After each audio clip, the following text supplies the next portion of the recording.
Hello. Good afternoon all. तसेच फार कमी लोक जॉईन झालेले आहेत. हम्म. तर आपण ductility point of view earthquake resistant बिल्डिंगसाठी डक्टिलिटी किती इम्पॉर्टंट आहे ते आपण मागच्या काही लेक्चर्समध्ये बघितलेलं होतं. So ductile detailing of flexural member हे आपण पाहिलं होतं मागे. त्यानंतर त्याच्यामध्ये कशा प्रकारे रेन्फोर्समेंट हे प्रोव्हाइड करावं लागतात आणि त्याचे काय क्लॉजेस आहेत IS 1893 प्रमाणे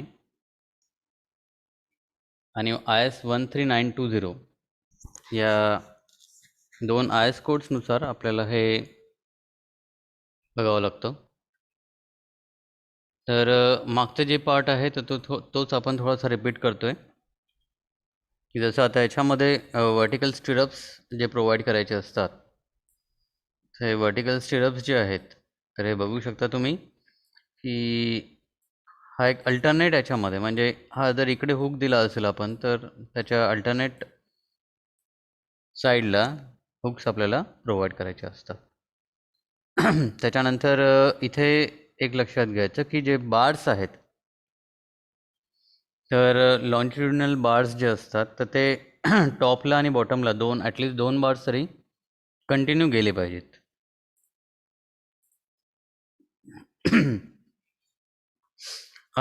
हे बेसिकली बीमचं जे बिहेवियर आहे की ज्यामध्ये वरच्या पार्टवरती कॉम्प्रेशन येतं आणि खालच्या पार्टवरती टेन्शनमुळे काही क्रॅक्स डेव्हलप होऊ शकतात. तर त्यासाठीच आपण फ्लेक्झरल रेन्फोर्समेंट प्रोव्हाइड करतो, स्टील रेन्फोर्समेंट प्रोव्हाइड करत असतो. फ्लेक्झरल और बेंडिंग फेल्युअर नको व्हायला, तर त्या केससाठी आपण इथे टेन्शन फेसला, हा जो टेन्शन फेस आहे तर तिथे आपण रेन्फोर्समेंट प्रोव्हाइड करतो.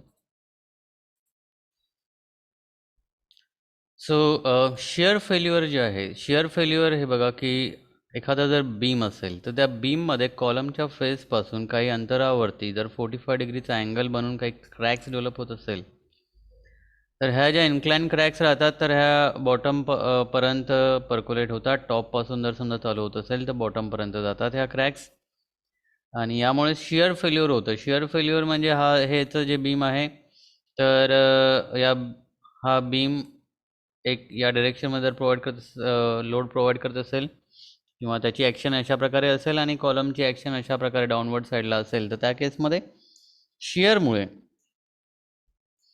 इथे फेल्युअरचे चान्सेस आहेत, डॅमेज होण्याचे चान्सेस आहेत. त्याच्यामुळे इथे क्लोज्ड लूप्स असणं फार आवश्यक आहे. स्टिरप्सच्या क्लोज लूप्स असणं फार आवश्यक आहे. त्या जर प्रॉपर आपण मेंटेन करत असेल तर त्या केसमध्ये इथे शिअरमुळे जे डॅमेज होण्याचे जे चान्सेस आहेत तर ते कमी होतात.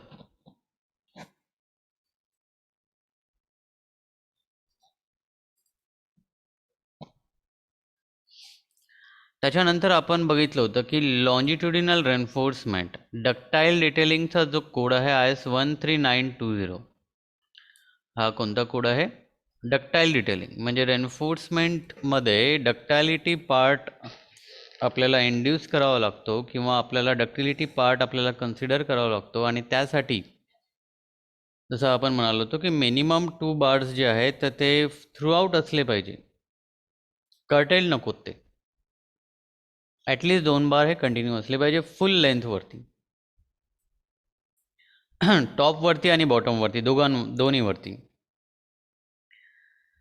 आणि ॲट दी एंड ऑफ बीमच्या एंडमध्ये, म्हणजे या पार्टवरती की ॲटलिस्ट हाफ जे आहे अमाऊंट ऑफ स्टील जे आहे जे आपण बॉटमवरती प्रोव्हाइड करतो तर त्याच्या ॲटलिस्ट 50% तरी टॉपमध्ये प्रोव्हाइड करणं आवश्यक आहे.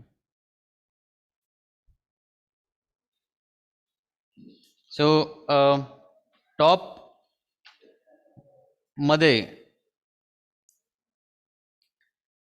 रेन्फोर्समेंट जे आहे तर ते जास्त लागतं नियर सपोर्ट. तर त्यामुळे बॉटममध्ये जे आहे तर बॉटममध्ये तुम्हाला 50% ॲटलिस्ट मेंटेन करणं आवश्यक आहे.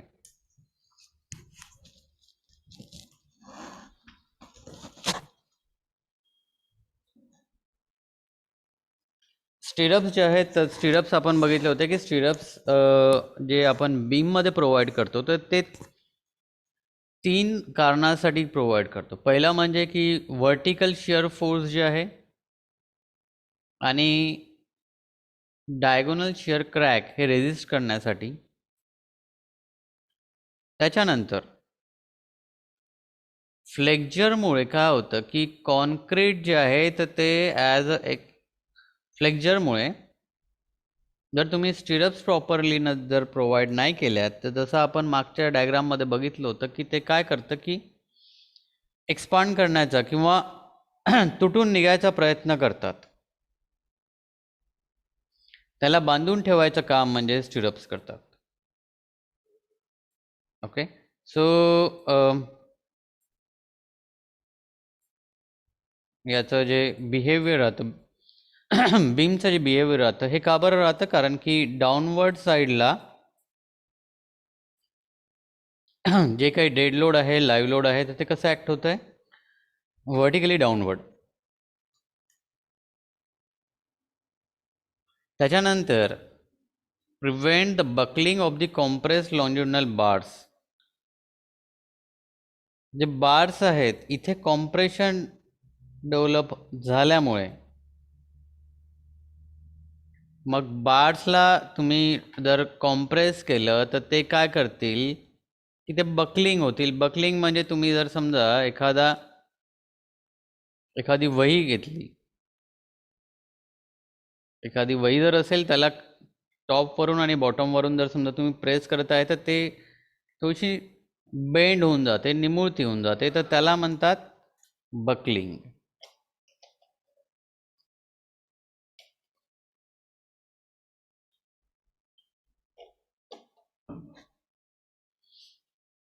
तर स्टिरप्सचा हा रोल राहतो. त्यानंतर इकडे बघा की हे जे आहे तिथे स्पेसिंग जेव्हा आपण प्रोव्हाइड करतो, स्टिरप्सचे जे स्पेसिंग प्रोव्हाइड करतो आणि स्टिरप जेव्हा आपण इथे हुक्स देतो तर हा 135 डिग्रीचा अँगल यांनी केला पाहिजे आणि अल्टरनेट लोकेशनवरती याचं हुक असलं पाहिजे. या साईडला असेल तर नेक्स्ट या साईडला. तर याची जी स्पेसिंग राहते, स्पेसिंग ऑफ जी स्टिरप्स असतं, तर ती स्पेसिंग ऑफ स्टिरप्स हे मधातल्या पार्टवरती जास्त राहते आणि नंतर near the support he spacing कमी व्हायला हवी म्हणजे तुम्ही तिथे एक्स्ट्रा तुम्ही तिथे त्याला जास्त तुम्ही त्याला सपोर्ट करताय किंवा जास्त तुम्ही तिथे व्हर्टिकल स्टिरप्स देताय, तर त्याच्यामुळे जॉईंट जो आहे तर तो जास्त स्टेबल करताय. तर त्याच्यामुळे स्पेसिंग्स याचा क्रायटेरिया पण आहे की D/4 पेक्षा जास्त नको आणि 8 टाइम्स बार डायमीटर, D/4 किंवा 8 टाइम्स बार डायमीटर या दोनपैकी कोणता पण याच्यापैकी जास्त नको. तर याला म्हणतात स्पेसिंग ऑफ द स्टिरप्स किती असायला पाहिजे. पुन्हा जेव्हा मिडल पार्टमध्ये तुम्हाला स्पेसिंग्स प्रोव्हाइड करायच्या स्टिरप्स तर त्या केसमध्ये ते D/2 पेक्षा जास्त असायला नको. हे जर तुम्ही 13920 हा जर तुम्ही कोड बघितला, हा IS 1893 आणि हा 13920 गुगल क्लासरूमवरती मी आज अपलोड करून टाकेल. तिथे तुम्ही पाहू शकता की हे ऑलरेडी डायग्राम्स अशा इथे जे आपण पाहतोय तर ते सगळं ऑलरेडी IS कोडनुसार आहे. सो त्यांचे काही ठरवलेले त्यांनी हे का बरं ठरवतात, कारण की त्यांनी पास्ट अर्थक्वेकमध्ये त्यांनी अशा प्रकारचं बिहेवियर बघितलं होतं की कुठे क्रॅक्स डेव्हलप होतात किंवा जॉईंट सर्वात पहिल्यांदा तुटतो का बरं, स्पेसिंग तिथे किती होती, तर या ज्या गोष्टी आहेत ह्या मायन्यूट सगळ्या गोष्टी ज्या आहेत तर त्या ऑलरेडी सायंटिस्ट लोकांनी रिसर्चर लोकांनी त्या ऑलरेडी आयडेंटिफाय केल्यात आणि त्याच्यावरून काही कमिटीनी जे ठरवलेले पार्ट्स आहेत रिकमेंडेशन्स आहेत तर ते पार्ट किंवा रिकमेंडेशन्स ते त्यांनी ॲक्च्युअली एखाद्या बिल्डिंगवरती इम्प्लिमेंट केल्यानंतर त्याचा फरक जर पॉझिटिव्ह येत असेल चांगला येत असेल तर त्या केसमध्ये आपण म्हणू शकतो की येस हे जे काही रिकमेंडेशन्स आहेत तर ते रिकमेंडेशन्स आपण IS कोडमध्ये द्यायला पाहिजेत.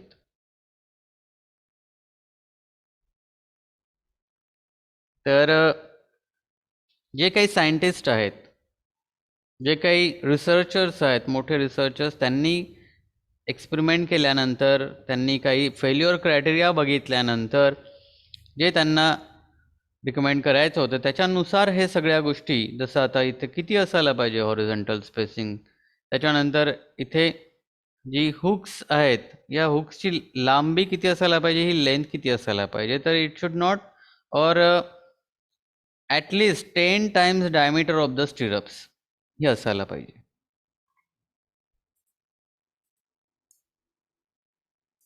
त्याच्यानंतर आता आपल्याला माहिती आहे की रेन्फोर्समेंट हे 12 मीटर ते 14 मीटरच्या लेंथवरती येतं. त्याच्यापेक्षा जास्त नाही.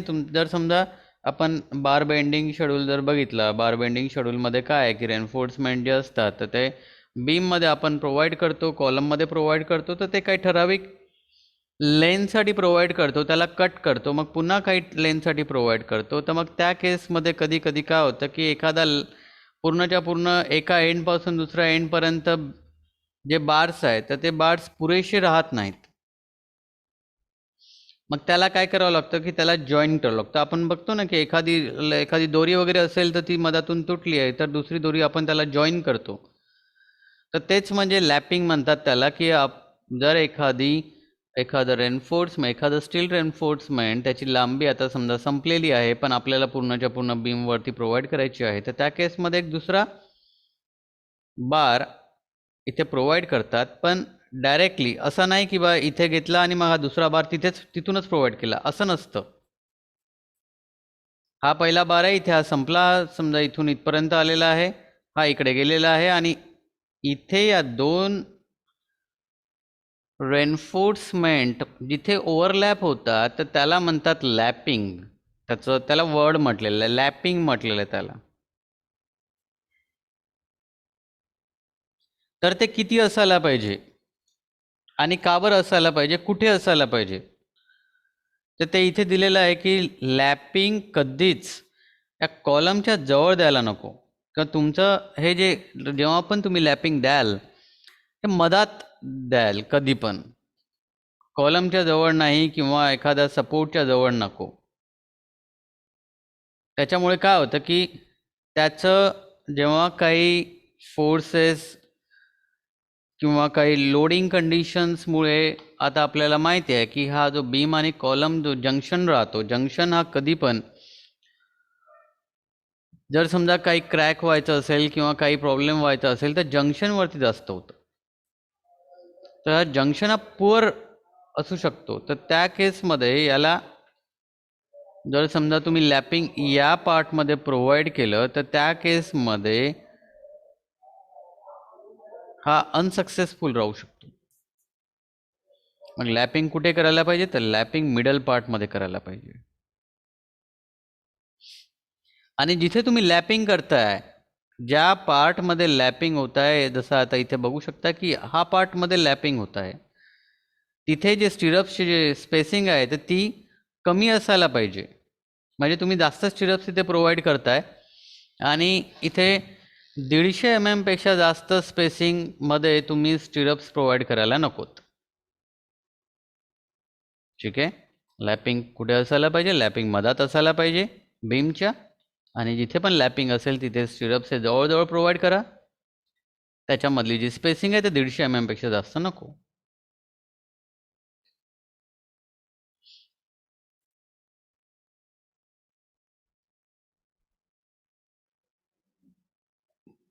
आता जेव्हा आपण काही रेन्फोर्समेंट कॉलममध्ये देतो तर त्या केसमध्ये मिनिमम डायमेन्शन म्हटलेलं आहे की मिनिमम डायमेन्शन 200 mm तर असायलाच पाहिजे. जर 5 मीटरपेक्षा जास्त स्पॅन असेल तर 300 mm, आणि कॉलम्स जर समजा त्याची अनसपोर्टेड लेंथ ही 4 मीटरपेक्षा जास्त असेल तरीसुद्धा 300 mm पेक्षा कमी तुमचा डायमेन्शन एकही असायला नको. ठीक आहे. कॉलमचा जर डायमेन्शन असेल तर ही साईड आणि ही साईड, याची ही जी साईड आहे याच्यापैकी कोणतीच साईड ही 200 mm पेक्षा कमी असायला नको. जर समजा बीम असेल त्याची जर लेंथ 5 मीटरपेक्षा जास्त असेल तर त्याचा मिनिमम डायमेन्शन 300 mm. कॉलम जर असेल त्याचं अनसपोर्टेड लेंथ ही 4 मीटरपेक्षा जास्त जर जात असेल तर मिनिमम डायमेन्शन 300 mm. आणि प्रिफरेबली B/D हा जो रेशो आहे, म्हणजे या साईड आणि ही साईड, या दोन साईडचा रेशो जर आपण बघितला तर तो 0.4 पेक्षा जास्त असायला पाहिजे, किंवा कमीत कमी 0.4 ठेवायचा.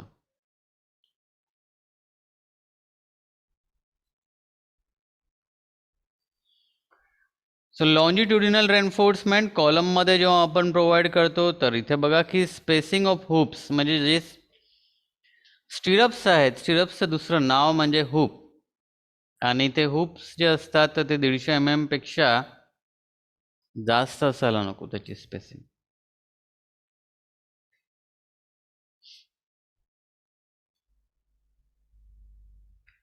आणि जेव्हा आपण लॅप स्प्लायसिंग म्हणजे पुन्हा लॅपिंग जी राहते ती लॅपिंग सेंट्रल हाफमध्ये प्रोव्हाइड करायची, आणि कधीच 50% पेक्षा जास्त बार्स हे स्प्लाइस नको.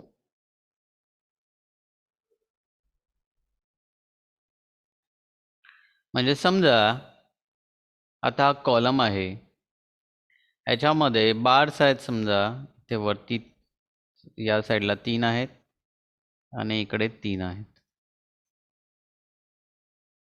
त्याची जी स्प्लायसिंग आहे किंवा लॅप स्प्लायसिंग ज्याला म्हणतात, तर हे जास्तीत जास्त कोणते पण 3 बार्स, 50% म्हणजे किती, 6 बार्स आहेत तर 50% म्हणजे 3 बार, तर जास्तीत जास्त 3 बार्सला तुम्ही स्प्लाइस करा.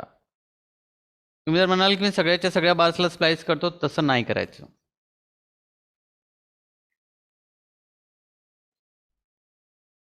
लॅप लेंथ किती असायला पाहिजे, ती जी लेंथ आहे, म्हणजे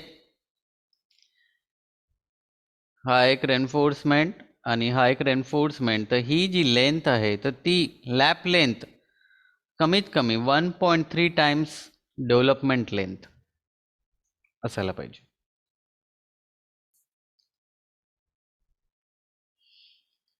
ओके. सो आय सपोज की आपण इथे थांबून जाऊ, तसेच फार कमी मुलं जॉईन आहेत. तुम्ही चॅटबॉक्समध्ये डायरेक्टली तुम्ही तुमचे नाव आणि रोल नंबर टाईप करा ॲज अटेंडन्स म्हणून. कमी लोक असल्यामुळे आपल्याला गुगल फॉर्मची आवश्यकता नाही आहे, मार्क होऊन जातील. आणि अटेंडन्स मार्क केल्यानंतर तुम्ही लिव्ह करू शकता, किंवा तुमचे काही डाऊट्स असेल तर मला विचारू शकता.